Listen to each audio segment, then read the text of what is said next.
Hi there and welcome to Midweek Connection. I am so honored to be with you as always. Thankful for the opportunities that we have to play together in this sandbox of wonderful awakening and awareness and alertness, especially in the time that we are in our world where we have the opportunity to be lulled to sleep on a regular basis.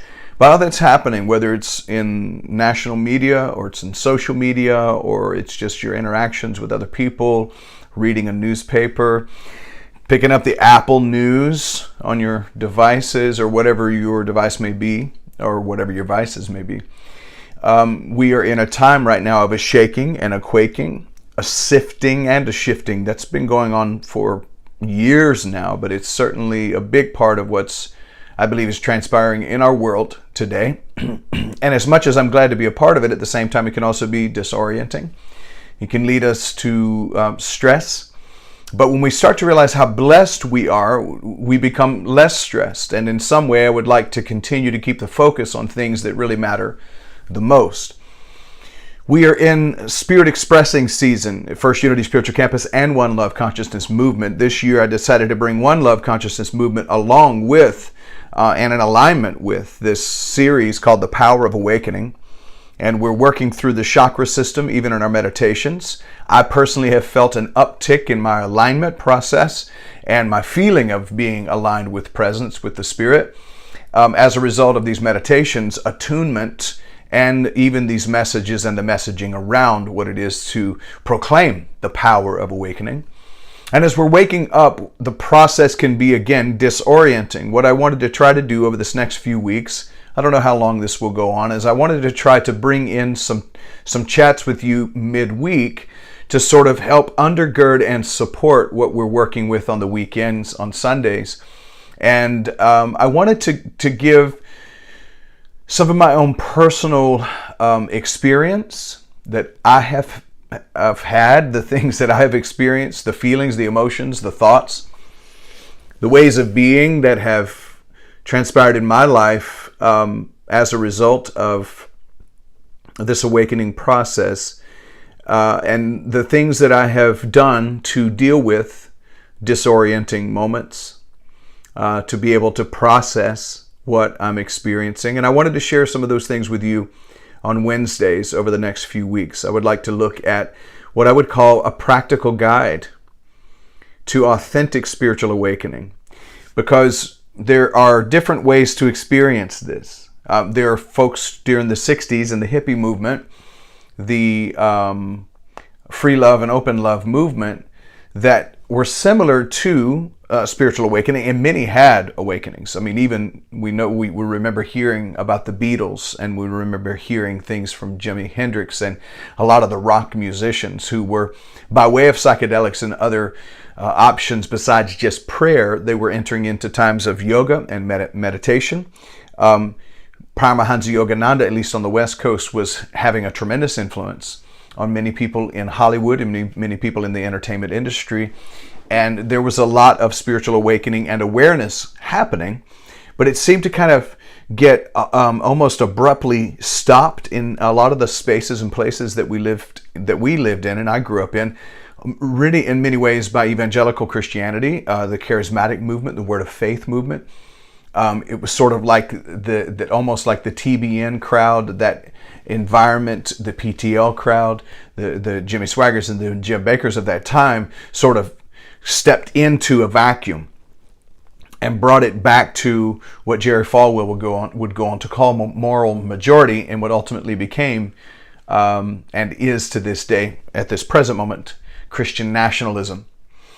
And so it kind of lulled us back to sleep. I don't want to lay blame at the door of Jerry Falwell and others such as himself, but it certainly did inject a new level, a next level of this ultra right-winged, conservative, Christian, oppressive, suppressive, for sure, and exclusive club of Jesus Christ, Jesus Incorporated. So, but I believe that we are this time swinging into something that's quite different. It's not just a drug-induced or an external substance-induced awakening. I believe it is a consciousness awakening The many of us, some are still entering the doorway through the key, and we could call it a key, of psychedelics, and there's a resurgence of that as well. Certainly Ram Dass, who was one of my teachers and mentors, he taught that that was a great pathway. Ramana Maharshi was one who talked about being able to suspend the logical mind through psychedelics, and I can see the value of it.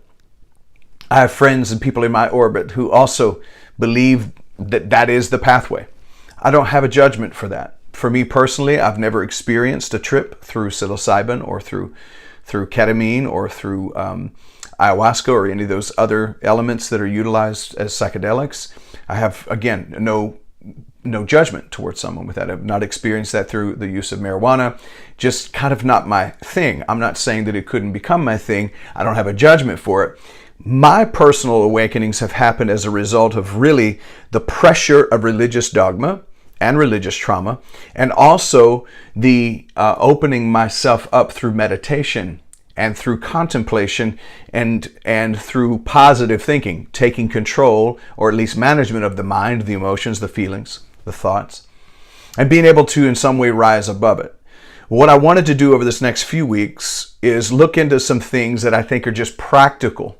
In fact, we could even call them wildly practical ways to understand, to have an intellectual understanding and a psychological grasp on the spirituality that we're experiencing. I want to look at things like spiritual awakening, spirituality versus enlightenment, spiritual awakening versus psychic awakening, the ego and the spirit, understanding it, noticing what happens during spiritual awakening, the spiritual traps that we can get into. I actually have 3 or 4 things that I would like to point out that can become spiritual traps. Those are the things that I have experienced myself as spiritual traps. I want to get into talking about what spiritual bypassing is and how to be aware of it. I would like to spend a little bit of time in that over the next couple of weeks. This evening, I would like to sort of try to define a little bit what spiritual awakening is. Because to me, I think it's important to define that a little bit without confining it. Because remember this, the most important thing we ever recognize is our constant changing, constant transformation. That we don't enter to any belief system with the idea of stopping. That we take on a spiritual awakening with the idea that we're going to be in a continuous state of change, shift, growth. As we grow, we glow, and we go with the flow. And as a result of that, we begin to live a much more stress-free life. We're not trying to define anymore or label. We don't even try to define or label ourselves. We find out that to label me is to negate me, according to Krishnajita Murti. And I agree with that. So we are freeing ourselves from labels. And to me, that's a part of spiritual awakening. In fact, I believe spiritual awakening is like opening your eyes to a deeper, more fulfilling layer of the reality that goes way beyond our surface, way beyond the shallowness of who we think we are. I've said to you before repeatedly, and Bishop Carlton Pearson used to talk about this all the time, that most of us, or many of us in the world, live the majority of our life as imposters in our own life, impersonating who we think we're supposed to be or who someone else implied that we should become. So we often get caught up in the ego. And spiritual awakening helps us to no longer be caught in the ego, but we get caught up in the ego, that little voice in our head that tells us who we are, how we should act, what we should define ourselves as, the labels that we should wear. It's the I that we start to cling to tightly. You know, who I am often is based on what I can do, what I've accomplished, my achievements, my maleness or femaleness, my straightness or gayness, my political party, my religion. These are the I, the I's, not these I's, but the I, the letter I, who I repeat to others that I am. When somebody says, who are you, what are you? We start with a litany of things. That's the ego portion. We're not saying the ego is wrong. It's not even meant to be dispelled. It should just be categorized correctly and utilized as we go through this life. We should use it instead of being used by it. So many times we get to where we're clinging to these I, confining definitions, labels. Sometimes something shifts. For me, I've experienced the shift happening. I've said it being funny, Bishop Carlton Pearson, of course, was the one who really pressed into that shift happens. Shift hits the fan, and we're trying to get our shift together.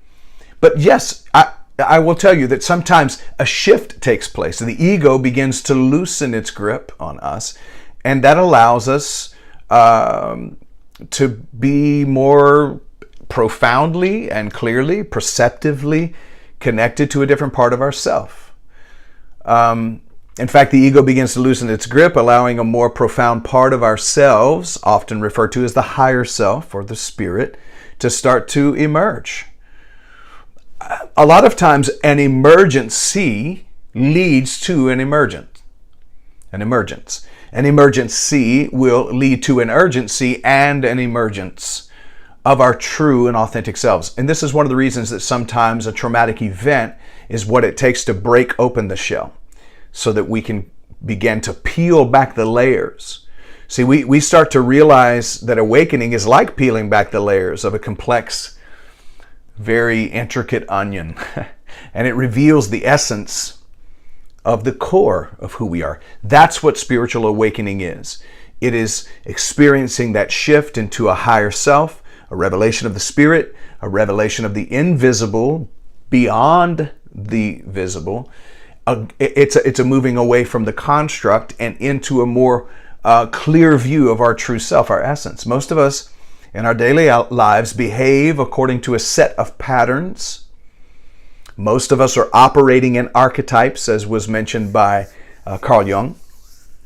In fact, Carl Jung taught a lot about archetypes, and we'll get into some of that a little later on in the series. But it's a set of patterns and archetypes that we've picked up along the way. In fact, more is caught than taught. A lot of us have had things taught to us and things put on us and impressed on us or pressured into us by the people around us. Well-meaning people, by the way.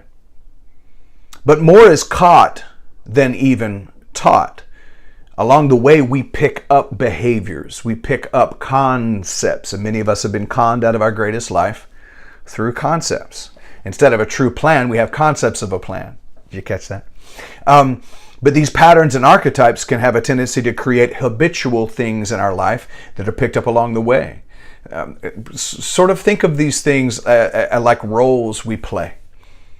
Roles that we play that are shaped by our experiences that we've had in our socioeconomic environment, our home, our parents, siblings, the people that we were around, the religious environment that we were around. So these roles are shaped by our experiences, but they're also shaped by our societal expectations, what people in society around us expect. This is what in Taoism, and you all know I love the Tao, this is what in Taoism would be called the acquired mind.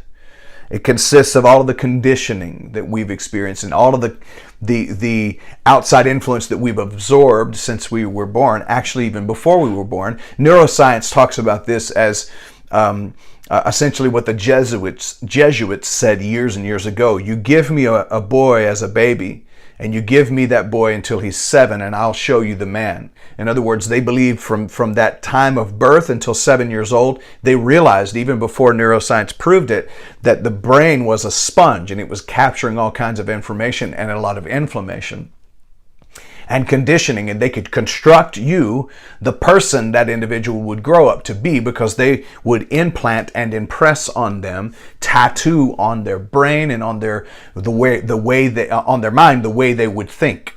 And as you think, so are you. This is why St. Paul repeatedly said to be renewed in your mind, to have a renewed mind so that you can do the acceptable and perfect will of God. In order to have a renewed mind, you have to be able to relinquish the previous mind.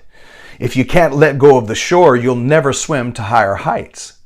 If you can't release yourself from your previous incarnation, and the insistent situation and concept of who you're supposed to be, if you can't free yourself from that, you never can be free to get a hold of what you are capable of being. You're capable of so much more. Spiritual awakening is about peeling back those layers of constructs, labels, identities that we have been given, and all of the conditioning that we have absorbed since we were born. Spiritual awakening is really about rediscovering, uncovering, recovering what Taoism would actually call the original spirit.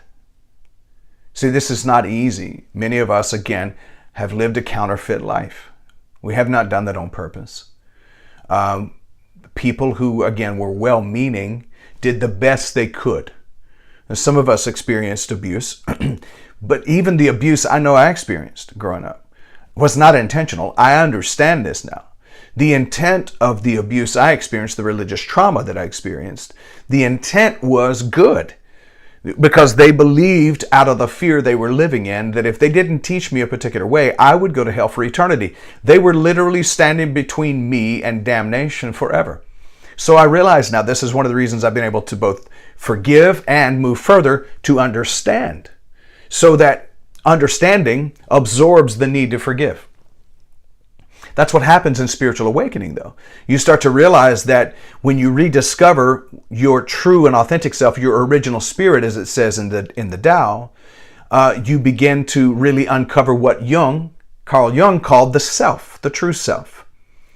It's a return to your true essence. Spiritual awakening is a return to your true essence. What Jesus the Christ, the Wayshower, said, being born again so that you could see the kingdom of God.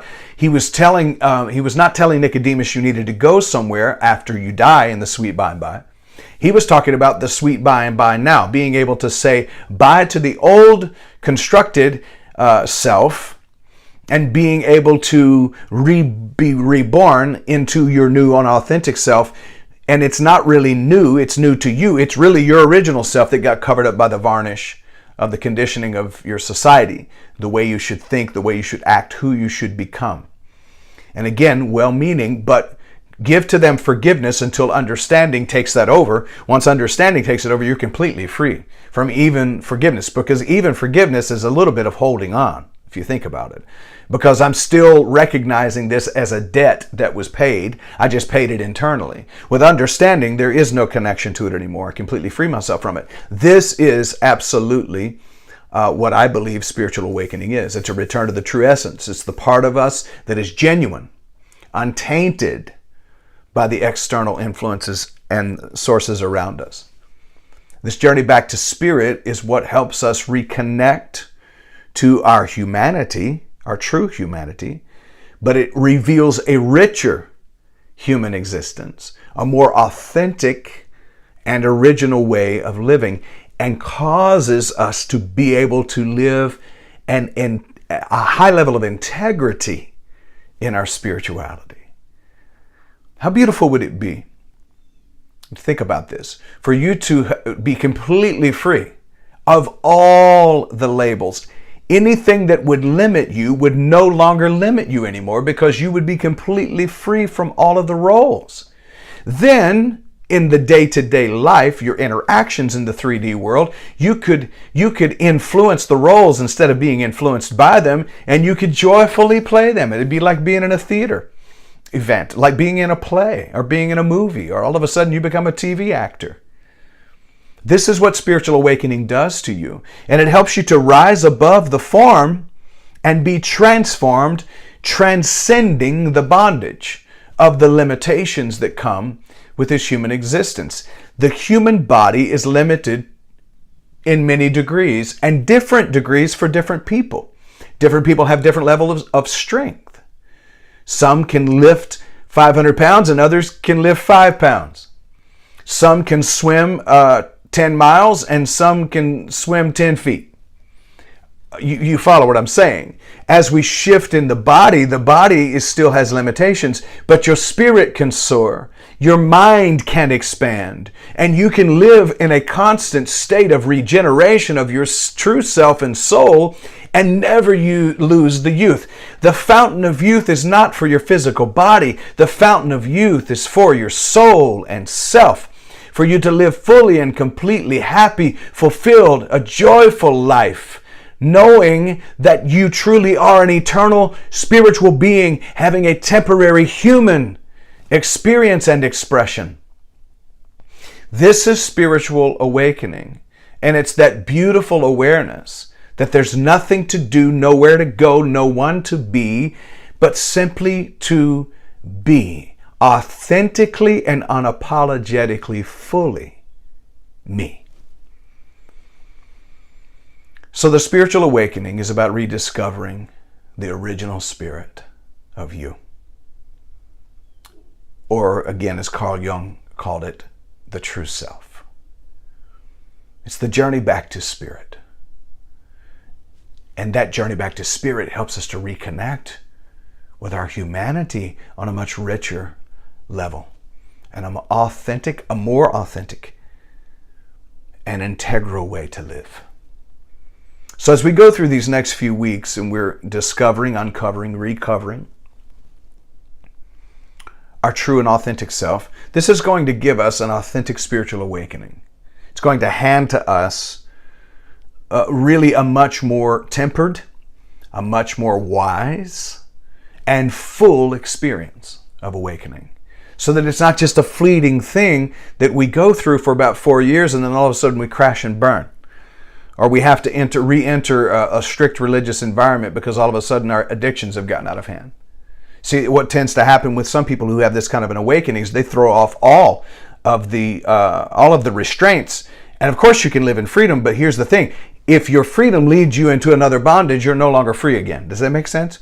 So sometimes the awakening can lead people to all of a sudden say, well, oh my gosh, the truth is that I can just make love to all of humanity. And it doesn't matter that I'm married and I've made a commitment to somebody. I'm just going to sleep with whoever I want to. If I feel the impulse with the bank teller, then I'm going to ask them out and see if I can have a sexual escapade with them so that I can open up my sacral chakra. And you can think that that's opening your sacral chakra, but it's really closing it down. You're entering into another level of bondage. Or when it comes to psilocybin and other kind of drugs, you can all of a sudden become dependent on that modality, and as a result of that, now you're in bondage again. It's the same thing as religious trauma. It just will become another substance outside of you that controls you.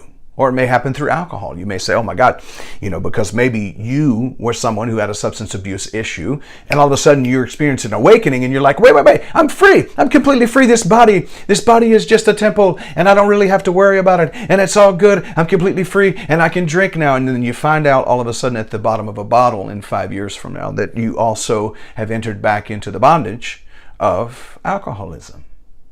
Because maybe the body and that place in the mind is still there and can be reactivated at any moment. The ego will utilize it. What am I talking about? I'm talking about a guide to practical and authentic spiritual awakening that brings you into freedom after freedom after freedom after freedom and never leads you back into any kind of bondage or any kind of desperation or dependence on a substance or a someone. That your true self is so truly available to you that the ego part is utilized to help you walk this walk, but never in control again. So as we go through this journey, let's peel away these layers and reveal the essence, the core of our being, as we continue to authentically awaken. Friends, thank you for being with me this evening for this few minutes. I hope that this was meaningful to you in some way. I hope that you are enjoying this journey, this season of Spirit Expressing. It's almost 2 months of just focusing on awakening. What? Why not? Let's all bring ourselves into this space and allow us to just fully expand. And as we come out of it, some of us are going to turn into that butterfly you were always intended to be. Others will become a Pegasus. You'll grow wings where you maybe weren't even supposed to have them. Do you see my point with that? Because none of it's actually that real. You can be anything that you really want to be. You can be fully you. And what's more important than that?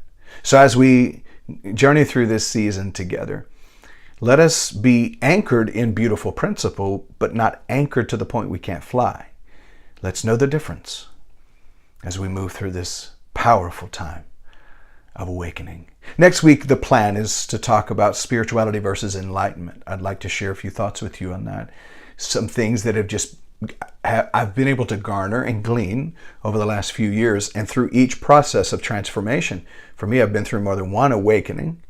As I go through those processes, every time surrendering to the beauty of it, in spite of the fact that it can be very disorienting, surrendering to the beauty of it has given me the ability to enjoy the process and gain wisdom from it. And I want to share with you just things that I've learned for myself, okay? All right, y'all. Listen, I hear the music getting started. I'm going to get up out of here now. The ways to give are on the screen on the way out. I'm asking you to consider giving, whether it's a tithe and an offering to First Unity Spiritual Campus or a tithe and an offering here. Consider supporting this ministry so that we can continue to do what we're doing. The ways to give, again, will be on the screen, and it's a tax-deductible gift. All right, the music's playing. I got to go. I love you. Go and make it a great